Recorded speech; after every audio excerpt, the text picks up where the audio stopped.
Welcome back to Big Red Mud Mower.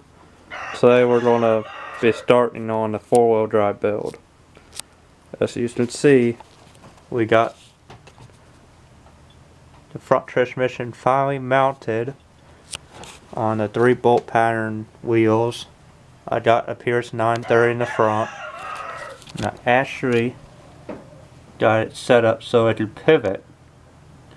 So if you remember the original front axle on these mowers, they go right here across and it has that pivot arm. Well, what we did, we used pill blocks and new bearings in them. You can see that's a Pierce 930 all-wheel steer front transmission. I mean, mounted the steering was really stiff right now. I haven't done a whole lot. You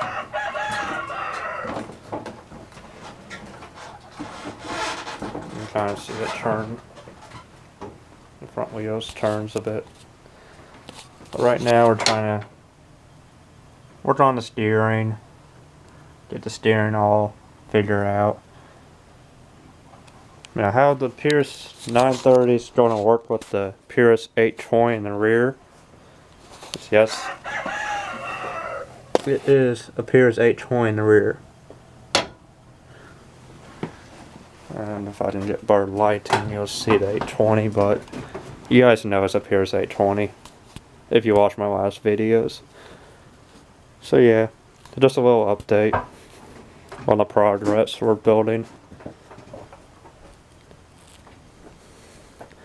I know you guys are going to comment a lot saying the Pierce 930 and the Pierce 820 is going to be fighting a lot, but we actually went through and found out the gear ratio we need and make this one spin faster than the rear transmission, just that this one can keep up with that one.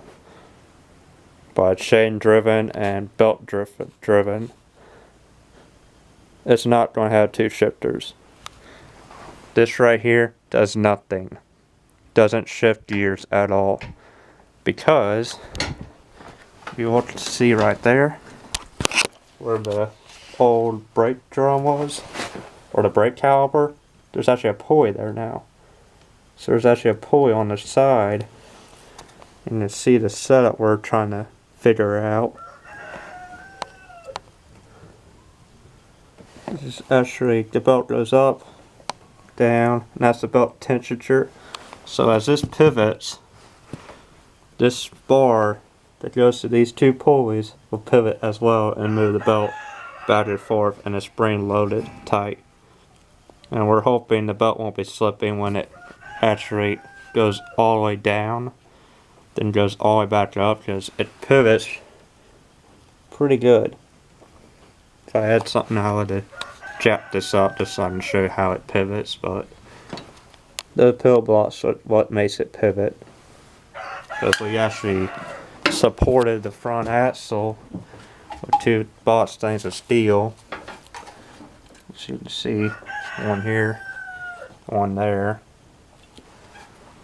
And we put some angle iron on the chassis so to make that a little stronger. And that's what actually holding in a jack shaft. You can see there's a pulley. Then over there is a sprocket of a chain going to the Pierce 820. We haven't decided what engine we're going to put in there just yet. Either this British 17 horsepower or the original opposed twin. But we have this thing. This is a intake manifold to bolt on to opposed twin. But you see the angle on this is sideways, like it's crooked. So I gotta make a spacer here so I can bolt on a carburetor right here and get rid of that stupid carburetor that's on top of that engine there. As you can see, like that manifold is coming off and this manifold is coming on because it just bolts right on. This came off of a opposed twin that sits up and down. Or sits, I think, sideways, but I think this goes up like this. On the other type of, I think it's horizontal opposed twin, like 16 orts or something. My friend had this laying around and he gave it to me. See if I can use it. But I still gotta put the clutch in, the engine in. We still gotta figure out the tie rods we need. There's a lot of things this mower needs. Just a little update on the 4-wheel drive build. Sorry I were even making videos when we were deciding how we were going to make the front end mount up. But it's been a while since I made a video. My camera broke and I got a new one just recently. I should have been making videos of us building it, but I'm not really a builder that much. He didn't want to be in videos, so all that good stuff. But you can see it's in fact Pierce 930 all-wheel steer because it has the front pivot arms to 3-bolt wheels, rims. These tires are bad, so that's why I'm gonna put mud grips on the front end.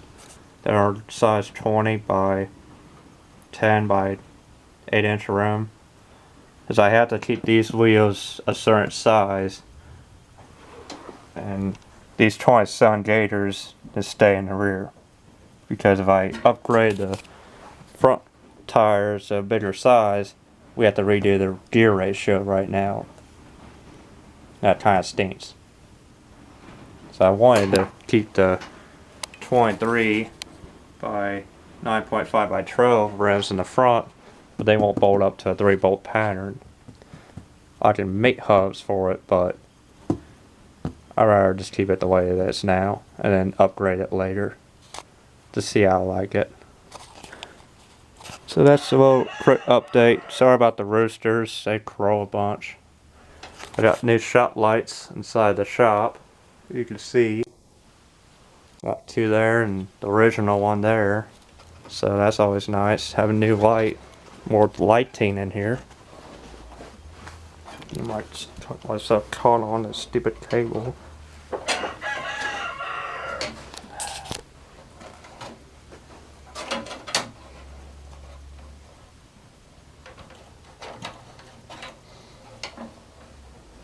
Whatever.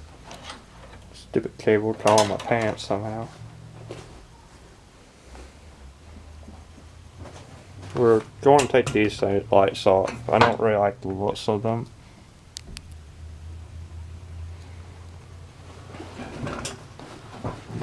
If you want to look at the post twin, we're taking this whole inside, this whole intake manifold off, and we're going to bolt the other manifold on to get rid of this carburetor setup, because this carburetor is junk. I have a lot of issues with these type of carburetors on these engines, and I believe it's mostly this fuel pump that's in front of the carburetor, because it's just not pumping fuel to the engine.